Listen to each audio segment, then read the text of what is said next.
Assalamualaikum warahmatullahi wabarakatuh. Kami dari kelompok 10 dengan anggota Santi Arsita, Muhammad Akhirul Atkia, Hisna Risawatul, dan juga Yola Putri Iswara.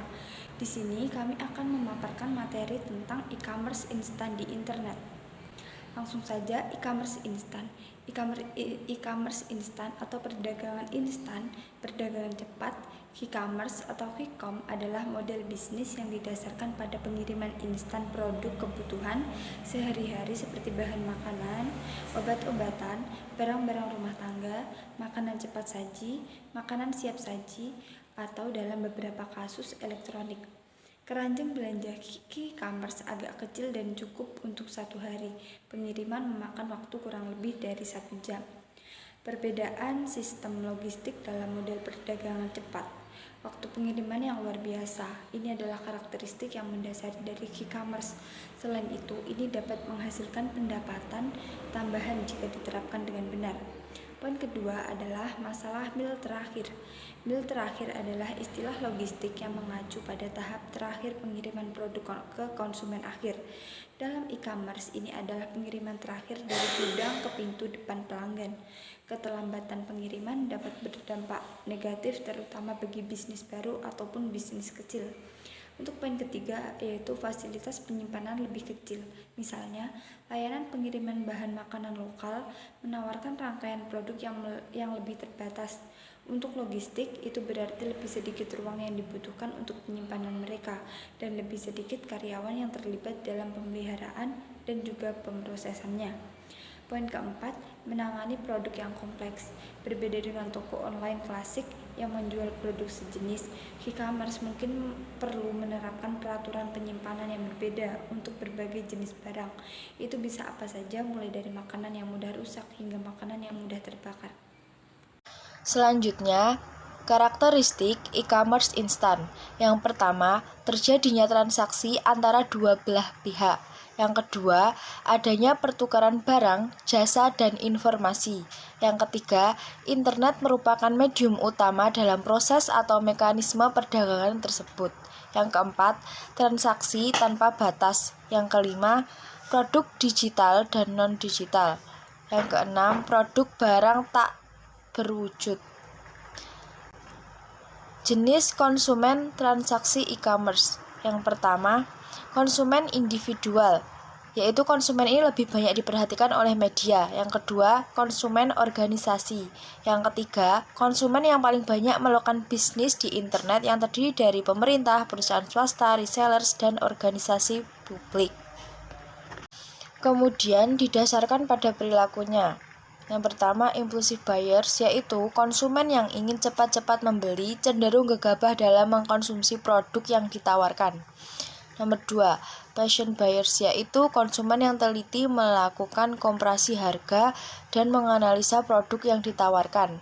Yang ketiga, window shoppers, yaitu konsumen yang sekedar browsing atau surfing dengan menjelajah internet saja. Selanjutnya adalah keuntungan e-commerce di internet dari sisi produsen. Yang pertama adalah kita dapat membuat grafis brosur berwarna dan menyebarkannya tanpa ongkos dan biaya cetak, karena semuanya sudah serba digital. Yang kedua adalah lebih aman membuka toko online dibanding toko biasa, karena toko biasa itu yang rawannya itu sewa tempat dan ada pencurian barang atau perampokan. Yang ketiga, kita itu bisa berjualan tanpa mengenal hari libur ya. Jadi bisa di hari besar maupun di hari Minggu kita bisa tetap berjualan kapan saja dan di mana saja. Yang keempat adalah tanpa batas-batas wilayah tertentu dan waktu, sehingga jangkauan konsumennya itu sangat luas sekali untuk produsennya sendiri.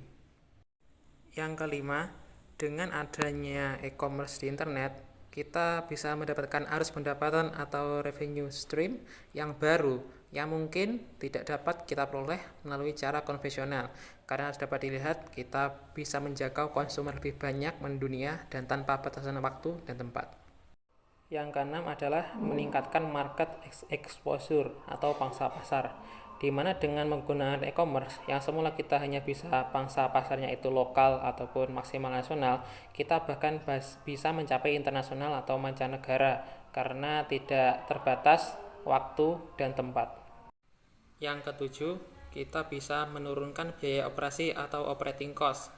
Menggunakan teknologi internet, kita dapat menggantikan pegawai, sebagian besar pegawai yang biasanya secara konvensional kita membayar biaya lembur, itu bisa digantikan dengan komputer yang bekerja 7 hari seminggu serta 24 jam non-stop, sehingga biaya dapat ditekan. Yang nomor 8 sekaligus yang terakhir adalah penghematan besar yang dimungkinkan melalui email. Yang biasanya secara konvensional kita menggunakan kertas, tapi dalam e-commerce digital ini kita menggunakan email sebagai contohnya. Jadi penggunaan kertas dapat dihindari sehingga biayanya semakin murah. Selanjutnya, keuntungan konsumen. Pertama, disintermediation adalah proses meniadakan calo dan pedagang perantara. Dengan kata lain, konsumen tidak perlu membayar lebih untuk sebuah barang atau jasa yang dibelinya.